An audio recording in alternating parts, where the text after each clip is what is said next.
கொடுத்திருந்தான். அதெல்லாம் சொல்லி காட்டுவாங்க. முன்னே அல்லாஹ்வுடைய தூதர் உங்கள்ட்ட அல்லாஹ் வந்து நேரடியாக உங்கள்ட்ட பேசி இருக்கிறான். அதனால நீங்க எங்கள்கிட்ட நேரடியா பேசினாலும் போய் நேரடியாக அல்லாஹ்ட்ட கேட்க வேண்டியதானே, உங்களுக்கு தகுதி கூடுதலா இருக்கு, எங்களுக்காக பேசுங்க. அப்ப அவரும் இதே சொல்லிடுவார், நான் பேச மாட்டேன், நீங்க சரியான கோபத்தில் இருக்காங்க. அதே வாசகத்தையே திருப்பி சொல்லி நான் பேச முடியாது. இன்னொன்னு என்ன, நான் ஒரு தப்பு வர பண்ணியிருக்கிறேன், ஒரு ஆளை கொண்டு விட்டேன். அது கொண்டு நபி அவருக்கு முந்தி மூசா நபி அவர்கள் வந்து நபி ஆகுறதுக்கு முன்னாடி ஃபிரௌனுடைய வீட்டில் வளர்றாங்க.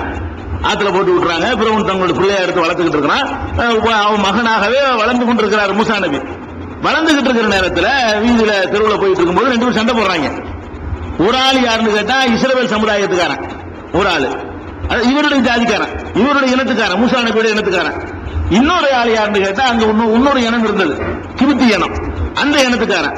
2 பேரும் சண்டை போட்டு இருக்காங்க. ஒருத்தன் வந்து இவருடைய இனத்தை சேர்ந்தவன், இன்னொருத்தன் வந்து இவருக்கு எதிரான சமுதாயத்துடைய இனத்தை சேர்ந்தவன். 2 பேரும் சண்டை போட்டு இருக்காங்க. சண்டை போட்டு இருந்தவன மூசா நபி இனத்துக்காரன் இருக்கான்ல, அவன் கூப்பிடுறான், மூசாவே அடிக்கிறான் பார்ப்பா அப்படின்னா. இவர் வந்து என்னன்னு விசாரிக்கணுமா இல்லையா? வந்தோன்னு ஒரு குத்து விட்டாரு. வந்தாரு நினைச்சாரு, இப்ப வக்கச மூசா ஒரு குத்து விட்டார். இப்ப கலாலை கதை முடிந்தது. அவர் சாவடிக்கல, இல்லடா போட்டு அடிச்சுட்டு ஒரு அடி விட்டாரு. அவர் கொஞ்சம் போட்டுத்தனமான ஆளா இருக்கு, ஒரு அடியிலேயே ஆளு மண்டையை போட்டான். அதோட பயந்து ஓட ஆரம்பிச்சார். ஆஹா, நம்ம கொலை கேஸ்ல பிடிச்சி விடுவாங்கன்னு சொல்லி ஊரை விட்டு ஓடி போயிட்டு தான் அப்புறம் இறை தூதராய் பின்னாடி வர்றாரு அதே ஊருக்கு. அன்னைக்கு ஒரு நாள் தான். அப்ப நான் ஒரு கொலை பண்ணிட்டேன், கொலைன்னு பண்ணல, ஒரு தவறுதல். இந்த கொலைக்கு எல்லாம் கொலை குற்றமே இருக்க மாட்டான். நம்ம ஒரு கள்ள விட்டு எறிகிறோம், ஒரு பறவை எறிகிறோம், அல்ல ஒருத்தன் கோபத்தில் பிறகு வச்சு அடிக்கிறோம், அவனுக்கு களமுடின்னு போயிட்டான். இது வந்து கொலை கிடையாது. ஏன்டா அநியாயத்தில் அடிச்சோன்னு எல்லாம் கேட்பான தவிர, கொலைனா கொலைக்குரிய சாமான வச்சு, கொலைக்குரிய ஆயுதத்தை வச்சு, துப்பாக்கியை வச்சு, அறுவலை வச்சு, அதுக்குரிய மாதிரி செய்யும்போது செத்தா தான் கொலைங்கிறது. சும்மா கணத்துல இருக்கும்போது செத்து போயிடும் ஒருத்தன். சும்மா சாதாரணமா அறையுவோம், அவன் செத்து போயிடுவான், தள்ளி விடுவோம், கீழே செத்து போயிடுவான். அவனுடைய நேரம் போகணும் இருக்கு. இதெல்லாம் தவறுதலா நடக்கிற ஒரு இது. இதுக்கு வந்து கொலை குற்றம் வராது. உலகத்திலையும் தண்டனை கொடுக்க மாட்டான், கொலை தண்டனை கொடுக்க மாட்டான். நஷ்ட வீடு வாங்கிட்டு அவனை விடுதலை செஞ்சிருவாங்க, மரண தண்டனை கொடுக்க மாட்டாங்க.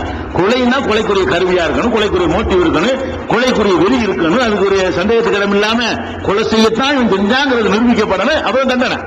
இவர் அந்த மாதிரிலாம் பண்ணல. ஏதோ ஒரு நம்ம ஆளை அடிக்கிறான, ஏன்டா அடிக்கிறேன்னு அடிச்சாரு, முடிஞ்சு வச்சுக்காரு. அதை சொல்லிட்டு சொல்றாரு, நான் ஒரு ஆளை வந்து கொண்டு விட்டேன், அதனால நான் வந்து பேச முடியாது, நப்சின்னு வர வரும், நம்மளை காப்பாத்திக்க வேண்டிய நீங்க வேற ஆள் போவோம். நானே அதுக்கு என்ன பண்ண போறேன், எல்லாம் பயந்துட்டு இருக்கிறேன். கொலை செஞ்சீங்களப்பா அப்படின்னு அதை கேட்டா நான் என்ன பண்றது, இப்ப அதுக்கு பயந்து நான் இருக்கும்போது நான் உங்களை போய் பேசுறத அப்படின்றாரு. கடைசி என்ன பண்ணுங்க, ஒரு ஆள்கிட்ட போங்க, அவர் முக்கியமான ஆள் இருக்காரு, ஈசா நபி இருக்கிறாரு. அவர் ரொம்ப சிறப்பான ஆதரவு. ஒரு வயதில் பார்த்தீங்கன்னா தந்தை இல்லாம பிறக்கிறாரு. ஆதம் அலைஹிஸ்ஸலாம் மாதிரியே அல்லாஹ்வுடைய ஆர்டர்ல கட்டளையினால உருவாக்கப்படுறவரா இருக்கிறாரு. நீங்க அங்க போங்க அப்படின்னா, நான் வந்து ஈசா நபிட்ட வந்து நீங்க ஆச்சரியமான முறையில் பிறந்தீங்க, நீங்க தூதராக இருந்தீங்க, தந்தை இல்லாம உருவானீங்க, அல்லாஹ்வுடைய வார்த்தையாக நீங்கள் இருக்கிறீங்க, அல்லாஹ் வந்து அவனுடைய ரூஹ நேரடியாக உங்களுக்கு ஆதம் அலைஹிஸ்ஸலாத்துக்கு வந்த மாதிரி ஊதுனா, அந்த மாதிரி ஒரு சிறப்புலாம் உங்களுக்கு இருக்கிறதுனால நீங்க கொஞ்சம் எங்களுக்காக பேசுங்களேன். இதையே சொல்லுவார். அவர் என்ன செய்வாரு, அவர் என்ன செய்வார்னா எந்த பாவத்தையும் நினைவு கூற மாட்டார். ரசூலுல்லாஹி ஸல்லல்லாஹு அலைஹி வஸல்லம் எதுக்கு ஒரு நண்பன், அவர் நான் அதை பண்ணிட்டேன் இதை பண்ணிட்டேன் சொல்ல மாட்டார். ஏன்னா அவர் அந்த மாதிரி பண்ணது இல்லை. ஈசா நபியை பொறுத்த வரைக்கும் பண்ணது இல்லை. ஏன் பண்ணது இல்லைன்னு கேட்டா, அந்த ஒரு பிரார்த்தனை எல்லாம் குர்ஆன்ல கேரண்டி இருக்கிறது. என்ன பிரார்த்தனை, மரியம் அலைஹிஸ்ஸலாம் அவர்கள் வந்து அந்த ஈசா நபியை பெற்றெடுத்த உடனே என்ன செய்வாங்க, மரியம் அலைஹிஸ்ஸலாம் அம்மா, மரியம் அலைஹிஸ்ஸலாத்துடைய அம்மா வந்து தன் வயிற்றுல வளரக்கூடிய குழந்தைய பைத்துல் முகத்தஸுக்காக நேர்ச்சி பண்ணுவாங்க. அந்த காலத்துல குழந்தைகளை ஆலயத்துக்கு நேர்ச்சி செய்யற வழக்கம் இருந்துச்சு அந்த சமுதாயத்துல. அல்லாஹ் அங்கீகரிச்ச அந்த மார்க்கத்தில் இருந்தது. அந்த பிள்ளை நான் பள்ளியாசலுக்காக தந்துடுறேன்றது. அவன் அந்த பள்ளியாசல தங்கி பள்ளியாசல கூட்டி பெருக்கி தண்ணி சேவையை செய்யறது. அப்படி ஆலயத்திற்காக வந்து அர்ப்பணித்தல் என்ற ஒரு வணக்கம் அந்த சமுதாயத்தில் அல்ல அனுமதி செய்யலாம். நமக்கு அது இல்லை, ஆலயத்தில் அர்ப்பணிக்கிறது. அது மாதிரி உங்க குழந்தை உண்டானவன்னு என்ன செய்யறாங்க, இம்ரானுடைய மனைவி, அதாவது மரியமுடைய அம்மா, அவங்க என்ன பண்றாங்க, அல்லாஹ் வயித்துல இருக்கிற குழந்தைய நான் உன் பள்ளிவாசலுக்கு தந்துடுறேன், பைத்துல் முகத்தஸுக்கு அல்ல அந்த ஊர்ல உள்ள ஒரு பள்ளிவாசலுக்கு பணிவிடைக்காக வேண்டி நான் தந்துடுறேன் அப்படின்னு சொல்லிடுறாங்க. ஆனா பொம்பளை பிள்ளை பிறந்துருச்சு. அவங்க என்ன நினைச்சுட்டு நேர்ச்சி பண்ணாங்கன்னு கேட்டா, ஒரு ஆம்பளை பிள்ளை பிறக்கும், பையனை கொண்டு விட்டுருவோம் அப்படின்னு நினைச்சிட்டு அவங்க பண்ணாங்க. பொம்பளை பிள்ளையா போச்சு. அப்ப என்ன செய்யறாங்க, பொம்பளை பிள்ளையா போனவொடனே லைசர் கல் ஊன்சா, பொம்பளை பிள்ளை ஆம்பளை பிள்ளை மாதிரி இருக்குமா, எப்படி இப்படி இதை போய் நான் எப்படி நேர்ச்சி பண்றது அப்படின்னு அவங்க தயங்கினாங்க.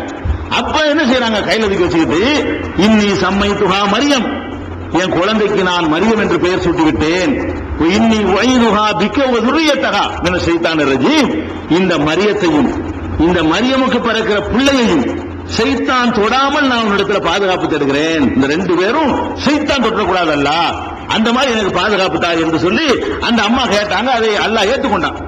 அதனால எந்த ஒரு தப்பும் பண்ணல. இவர் வந்து அந்த அம்மா அந்த மரியமுடைய அம்மா என்ன பண்ணிட்டாங்கன்னா, மரியமுக்காக வேண்டியும் பிரார்த்தனை பண்ணிட்டாங்க. இந்த மரியமுக்கு ஒரு பிள்ளை பிறக்குமே அதுக்கும் சேர்த்து பிரார்த்தனை பண்ணிட்டாங்க. இன்னி ஒய்துகா பிக்க துரியத்தகா, இந்த மரியமையும் மரியமுக்கு பிறக்கிற பிள்ளையையும் சைத்தான் தொடாமல் நான் இடத்துல பாதுகாப்பு தேடுறேன் அப்படின்னு அந்த அம்மா சொன்ன உடனே அதை அல்லாஹ் வந்து ஏத்துக்கிட்டான். நபிகள் நாயகம் ஸல்லல்லாஹு அலைஹி வஸல்லம் கூட சொன்னாங்க, எந்த ஒரு குழந்தை பிறந்தாலும் பிறந்தவுடனே சைத்தான் வந்து குத்து குத்துவானாம். மரியமையும் மரியமுடைய மகனையும் தவிரங்கிறாங்க. ரசூல் ஸல்லல்லாஹு அலைஹி வஸல்லம் தராங்க. உலகத்துல எந்த குழந்தை பிறந்தாலும் அது ஒரு இருக்கும் இருப்பான சைத்தான், அதோட கத்துதான் குழந்தை. அது நம்ம ஆன்மீக நம்பிக்கை சார்ந்த விஷயம். ஆனால் மரியமையும் மரியமுடைய மகனையும் அப்படி சைத்தான் தீண்டல. ஏன்னா அவங்க அம்மா வந்து பிரார்த்தனை செஞ்சது அல்லாஹ் ஏத்துக்கிட்டாங்கிறாங்க. அல்லாஹ் ஏத்துக்கிட்ட காரணத்தினால ஈசா நபி என்ன செய்வார்னு கேட்டா, கோபமா இருக்கப்ப நான் பேச மாட்டேன்றாரு. நான் அதை செஞ்சுட்டேன் இதை செஞ்சுட்டேன்னு சொல்ல மாட்டார். அதனால ஒரு தப்பும் செய்யாதனால அப்படி சொல்லிடுவாங்க. அதுக்கப்புறம் என்ன ஆச்சுன்னு கேட்டா, நீங்க வேற ஆள்கிட்ட போங்க. யார்கிட்ட போறது கடைசியா? நான் முகமது அவர்கிட்ட போங்கன்றார். வேற ஆள்கிட்ட போங்கன்னு சொல்லிட்டு இது முகமதன், நீங்க முகமது போங்க. கடைசியா அவர் அதுக்கப்புறம் யாரும் இல்ல, வரிசையெல்லாம் வந்தாச்சு. ஆதம்ல இருந்து ஆரம்பிச்சு முக்கியமான ஆளுகிட்ட போனா நினைச்சிட்டாங்க மக்கள். போயிட்டு கடைசியா முகமது போங்க. முகமது ஸல்லல்லாஹு அலைஹி வஸல்லம் வந்த உடனே மக்கள் அதே மாதிரி சொல்லுவாங்க, யா முகமது அன்த ரசூலுல்லாஹ், நீங்க அல்லாஹ்வுடைய தூதரா இருக்கீங்க. காத்தமுல் அன்பியா, நபிமார்களுக்கு எல்லாம் முத்திரையா இருக்கீங்க. ஓ கது கஃபரல்லாஹு லக மா தகத்தம் மின் தம்பிக வ மா தஅഖர்.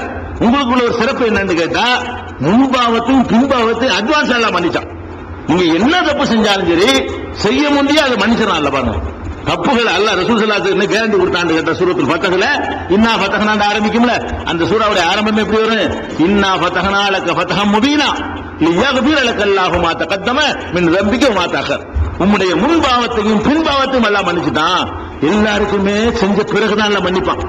நபி ஸல்லல்லாஹு அலைஹி வஸல்லம் அவர்கள் நாளைக்கு ஒரு தப்பு செய்யறாங்கன்னு வைங்க, இன்னைக்கு அதுக்கு மன்னிப்பு அட்வான்ஸ். இப்படி ஒரு சிறப்பு யாருக்கும் எல்லாம் கொடுக்கல. அதனால உங்களுக்கு எல்லாத்தையும் மன்னிச்சுட்டாங்கறான்ல. நீங்க ஒரு குருடர் ஒரு கோவப்பட்டிருப்பீங்க, சில நேரங்கள்ல உங்கள்ட்ட சில தவறுகள் வந்திருக்கலாம்.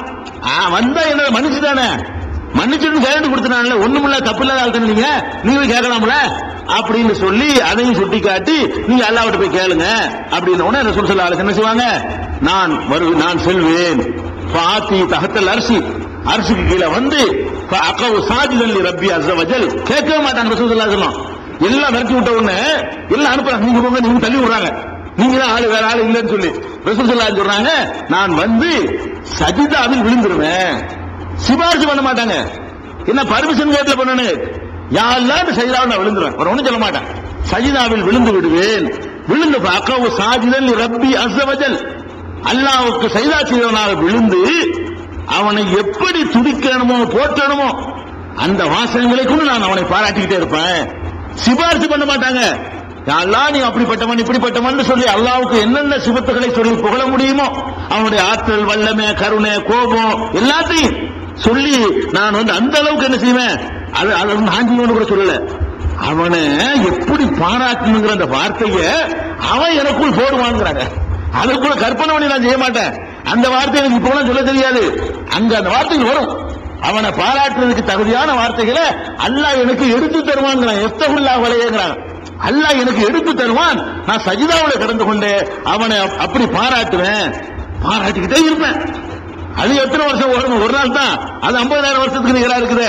அப்ப என்ன செய்வான் அல்லாஹ் வந்து, யா முஹம்மத் இருப்பா ரசக, தூக்கு தலையை, இவ்வளவு நேரம் புகழ்ந்துட்டீங்கள, தலையை தூக்கு, சல் கேளு, நீ கொடுக்கப்படுவாய், நீ பரிந்துரை செய், ஏற்கப்படுவாய் அப்படின்னு எல்லாம் என்ன செய்வான் சொன்ன உடனே அப்பதான் தலையை தூக்கி உம்மத்தி யாரப்பி உம்மத்தி, இறைவா என் சமுதாயத்தை கொஞ்சம் கருணையா பாரு, என்னுடைய உம்மத்தை கொஞ்சம் கருணையா பாரு என்று நான் சொல்லுவேன். அப்ப ரசூல் ஸல்லல்லாஹு அலைஹி வஸல்லம் சொல்றாங்க, என்னை நோக்கி அல்லாஹ் சொல்லுவான், முகமதே யாருக்கு விசாரணையே இல்லையோ 7 லட்சம் பேர் 70,000 பேர், அவங்கள மட்டும் நீ வந்து சொர்க்கத்தில் எந்த வாசலும் கூட்டிட்டு போ. அதான் ரசூலுல்லாஹ் கொடுக்கக்கூடிய சிபாரிசுல உள்ள அந்த அன்னைக்கு செய்யற சிபாரிசுல. யாருக்கு விசாரணை இல்லையோ, சில பேருக்கு சொன்னமே 3 காரியம் செய்யாதவங்க, சகுனம் பார்க்காதவங்க, மந்திரிக்காதவங்க, பிறர் மந்திரிக்காதவங்க, இவங்க மாதிரி ஆட்களை எல்லாம் கூட்டிட்டு போய் நீ கூட்டிக்கிட்டு எங்க போ, நீ பரிந்துரை பண்ணி உம்மத்தை கேட்டீங்கள, அவங்களுக்கு தான் ரசூலுல்லாஹ் பண்றாங்க, மத்தால கடந்து தான் இருக்கணும். அந்த பரிந்துரையுடைய பயன் யாருக்கு கிடைக்குதுன்னு கேட்டா, யாருக்கு விசாரணை இல்லையோ அவங்களை எல்லாம் என்ன செய்ய அழைச்சிட்டு ஓடு. அந்த 7,00,000 பேர் 70,000 பேர் என்ன செய்வாங்க, அழைத்துக் கொண்டு முதல் நுழைவுகளாக ரசூல் ஸல்லல்லாஹு அலைஹி வஸல்லம் அந்த நன்னடியார்களோடு சேர்ந்து 7,00,000 முதலாள இருப்பார். 7,00,000 பேர் கேள்வி கணக்கு இல்லாம அல்ல 70,000 பேர் கேள்வி கணக்கு இல்லாம போவாங்க. நம்ம சொன்னோமே அந்த ஹதீஸ் படி உள்ள போய்